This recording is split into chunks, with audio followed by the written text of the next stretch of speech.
इतना दुबला गया है सीमा सचिन तेरी जुदाई में, इतना दुबला गया है सीमा सचिन तेरी जुदाई में कि खटमल भी खींच लेंगे सचिन को किसी दिन चारपाई में। ऐ दोस्तों हसीनों से लव कभी न करना, ऐ दोस्तों हसीनों से लव कभी न करना, बर्दाश्त कर न पाओगे उनके कोई झटके, है उनमें एसी डीसी दोनों करंट जारी, मरता है कोई हटके मर गया सचिन सटके। बहुत दिन तक कोई चेहरा मुझे अच्छा नहीं लगता, मताए दीद पर देखने के सामान पर पहरा बैठा दिया जाए मुझे अच्छा नहीं लगता, और कनीजों पे भी आ सकता है दिल जिल्ले इलाही का, निजामे इश्क में शजरा तजरा हाँ खानदान। अब पाकिस्तान वाले बोल रहे हैं तुम सीमा हैदर को रखो, हमने तुम्हारी अंजू को बुला लिया पाकिस्तान। अब पाकिस्तान वाले अंजू को 40-40 लाख का फ्लैट दे रहे हैं। आज का न्यूज है कि अब सीमा को भी काम मिल गया है, लाखों रुपए मेहनताना। सीमा पूरा वायरल हो गया, पाकिस्तानी आ गई है 5-5 बच्चा को लेकर। क्या बोलना चाह रहे हैं आप? उनकी कोई भी तारीफ नहीं कर रहा है हमारे मुल्क का कोई भी। हासिल ये कि उनकी जो कुछ बातें अब सुनता हूं बराह रास्त, और खास करके उनके वकील एपी सिंह जी, उनको आप सुनेंगे, दानिश्वर तबका कुछ भी सुनेगा तो गौर से सुने तो यकीनन आपको मानवता जो कोई चीज होती है, इंसानियत, वो नजर आएगी। अब चूंकि वो धर्म भी कर रही है मैं बदल ली, और इस तरीके से वो इसके साथ, और अब ऐसी स्थिति, हाँ मैं कह रहा हूं कि अगर यहाँ की सुरक्षा एजेंसियां, चाहे हमारे देश की जितनी भी एजेंसियां हैं, सचिन और सीमा दोनों को खंगाल चुकी है और दोनों जासूस वगैरह नहीं पाया गया, तो यकीनन अब मानवता की बुनियाद पर हमारे देश के हर दानिश्वर जो अकल और दिमाग में अकल कुछ भी है, उनको सोच की समझ रखते हैं, तो वो उनकी मांग यही है कि अब ये खुद भी कह रही है कि यहाँ फांसी दे दो मंजूर है, लेकिन वहां ना भेजो, क्योंकि वहां शौहर भी उसे मार देगा, चाहे वो कितनों कह रहा है हाँ होना है ना, मार देगा। दूसरा देश भी उसको नहीं छोड़ेगा। इस लिहाज से इस बहन को अब हर हाल में यहाँ जो है शरण देना चाहिए। और अभी आपने जो कहा, यकीनन अगर बिल्कुल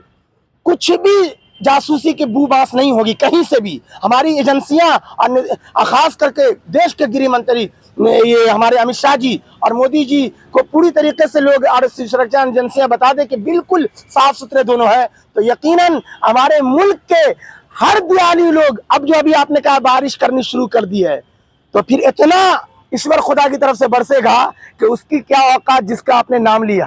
आपने सीमा हैदर का पक्ष रखा, मगर आपकी भी तो अंजू पाकिस्तान चल गई है, अब क्या कीजिएगा? ये आप एकदम ध्यान में रखिए कि कोई भी मीडिया वाला, खुद रजत शर्मा जी आपकी अदालत चलाते हैं, वो मुझे यहाँ की सियासत से भड़का नहीं सकते। यानी मैं इंसान और भारतीय एतबार से खेल रहा हूँ,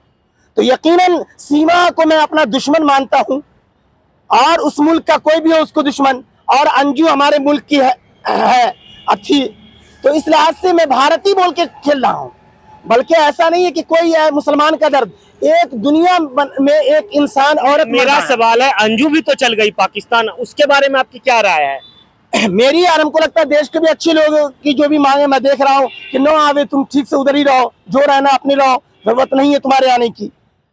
इस तरीके से उसी तरीके से बताया जा रहा है कि यहाँ पर, क्योंकि ये बात जो आप कह रहे हैं ना आप दोनों एंगल से, तो ये एक बात और साफ कर लीजिए कि चाहे किसी की बीवी हो और किसी भी मजहब का वो इंसान हो, अगर उसकी बीवी ने ये हरकत कर दी है तो यकीनन बीवी तो उसी की होगी।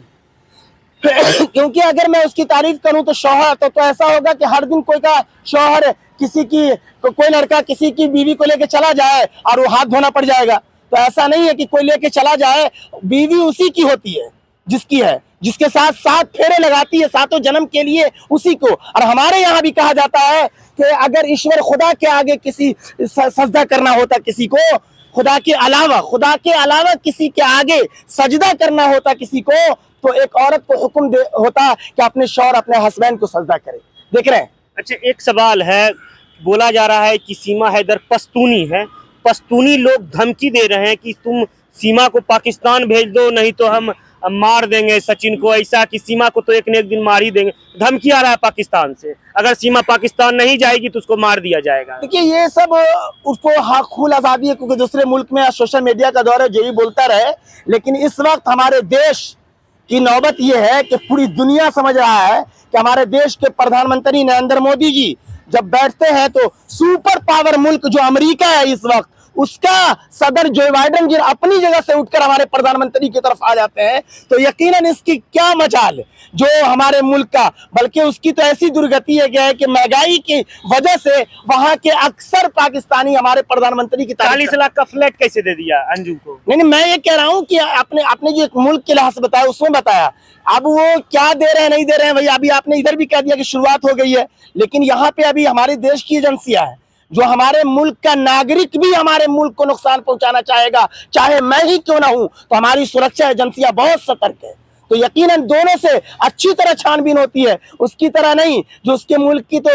ऐसी नौबत है कि यकीनन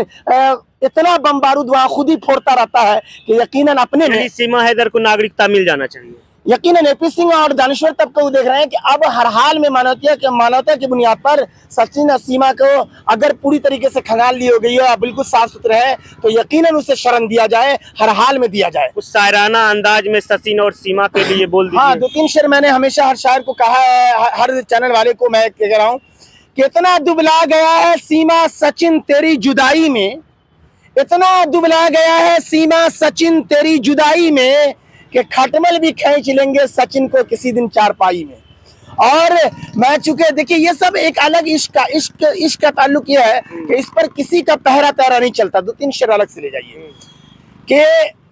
बहुत दिन तक कोई चेहरा मुझे अच्छा नहीं लगता, बहुत दिन तक कोई चेहरा मुझे अच्छा नहीं लगता,